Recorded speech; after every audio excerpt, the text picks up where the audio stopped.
დღეს ბუკა პეტრიაშვილს მიუსაჯეს 3 დღე. ვიღაცამ შეიძლება იფიქროს, რომ აი რა მოხდა 3 დღე, 1 დღე, 2 დღე, მაგრამ ეს ყველაფერი არის წინაპირობა იმის,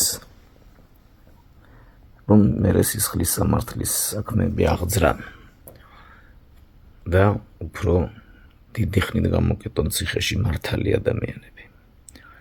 ასე რომ ამას თუ ვინმე მსუბუქად უყურებს, არ შეგეშალოთ. ეს ყველაფერი კარგად აქვთ გათვლილი, დაგეგმილი. აჩვევენ ხალხს, ასე ვთქვათ, 3 დღე რა მოხდა კაცო, 2 დღე რა მოხდა, მაგრამ მერე უცებ ამ ყველაფერს გადაზდიან სისხლის სამართალში. და მერე უკვე 1 წელი, 2 წელი, ზოგ 3, 4 და ასე შემდეგ, ასე შემდეგ.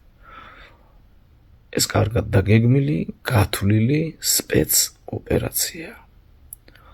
მე ამას ტყუილა კი არ ვამბობ, და კი არ ვამბობ, რომ დღეს საქართველოს მართავს დივერსიული ჯგუფი რუსეთიდან, ქართული სახელებით და გვარებით. ასეა, ასე. ჩემი სოლიდარობა ბუკას. ძალიან ცუდ რამეს უყრიან საფუძველს, ძალიან ცუდ რამეს, რომ უფრო მეტად გაამკაცრონ შემდეგ რეპრესიები. ამას აკეთებენ საკუთარი ხალხის წინააღმდეგ. ასე. მათ ბოროტებას ფსკერი არ აქვს, საზღვარი არ აქვს. ქართველი კაცის ტვინში ეს არ იხარშება. არ არსებობს ასეთ სიბოროტეს ქართველი ვერ მოიფიქრებს.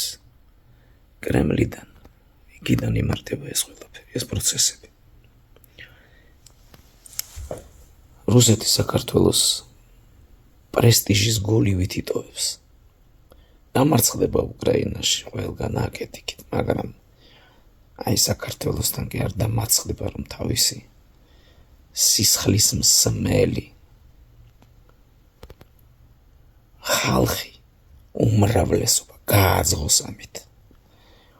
ეს არის ჩანაფიქრი ამ 3 დღიანი და 1 დღიანი დაკავებების. ეს მეტი არაფერი. ამას ემსახურებ.